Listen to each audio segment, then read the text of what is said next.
Oh, it feels great. I mean, just seeing them smile or just having them say thank you, we appreciate you being here. It's such a lifting feeling inside, and that's why we do this, is because we want to help people. And we don't expect gratitude, but it's nice when we get it. The ERV is designed to do a number of duties during a disaster. Its primary role is to assist in feeding and serving people. When you deploy into a disaster area with an ERV, you'll most often carry food and beverages. In the case of a single-family fire, that may mean hot or cold beverages, water, and prepackaged snacks such as cookies. Something to offer comfort while the family makes other housing arrangements. Call, make an appointment with them, take it over there, they can help. Or ERV workers may help provide other Red Cross assistance and information to help clients find temporary housing. When the disaster is larger and over a longer period of time, which could be several days to several weeks, people need full meals and sometimes snacks in between.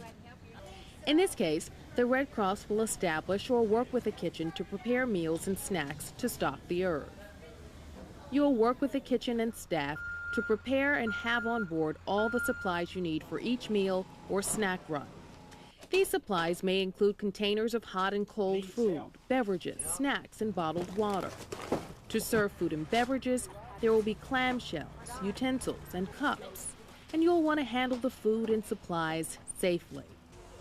One piece of equipment you'll definitely work with a lot is the Cambro, an insulated container named for its manufacturer.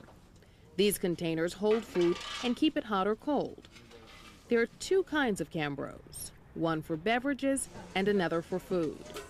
Each ERV carries a maximum of 6 of each type of Cambro on board.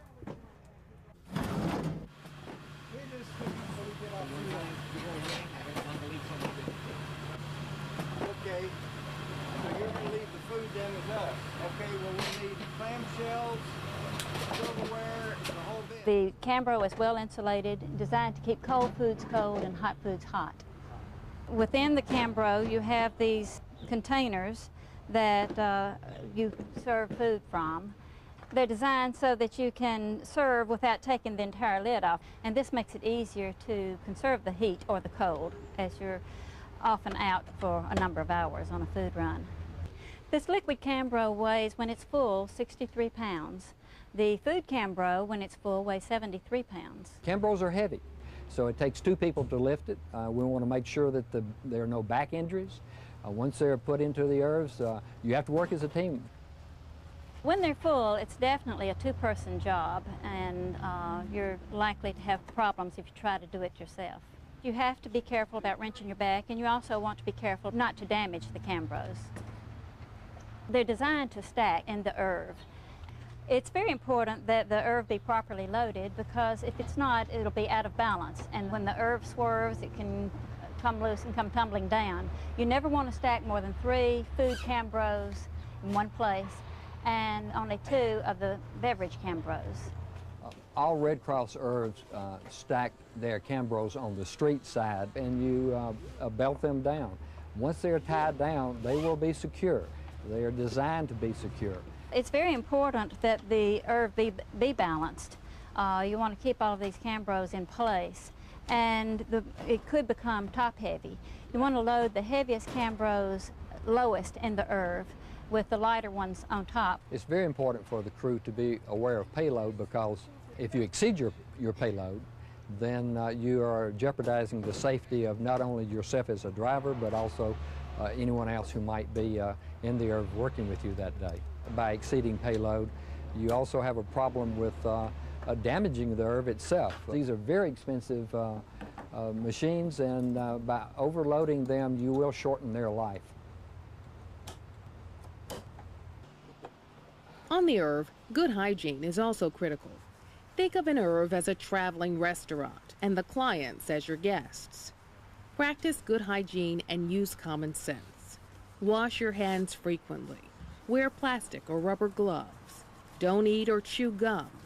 If you drop a utensil, clean it before you use it again.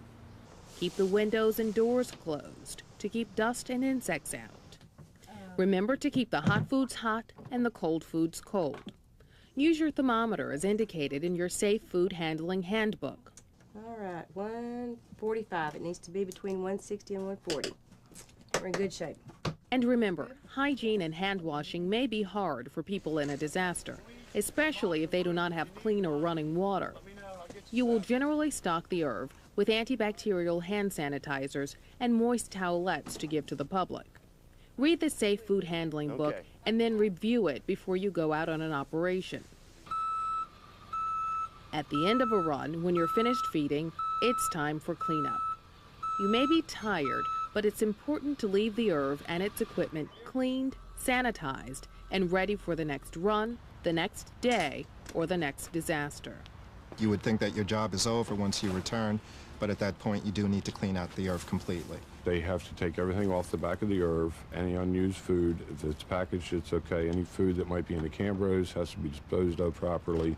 On occasion we do have some leftover food, and we will dispose of that. Main reason is for sanitary reasons. Microorganisms could build on that, and we want to ensure the safety of our clients. And the proper way to dispose of it would, of course, be to put it into a garbage bag, and we usually double bag it. Once you've disposed of the leftover food and trash, the Cambros must be cleaned and sanitized. On a large disaster where there are many ERVs and lots of Cambros, there's generally a central cleaning site. They are disassembled and all the parts, the container, cover, and gaskets thoroughly cleaned. A water jet or hose may be used, or you can use a food-safe cleanser and a soft brush. It's important to rinse all food utensils thoroughly, as well as dry Cambros completely.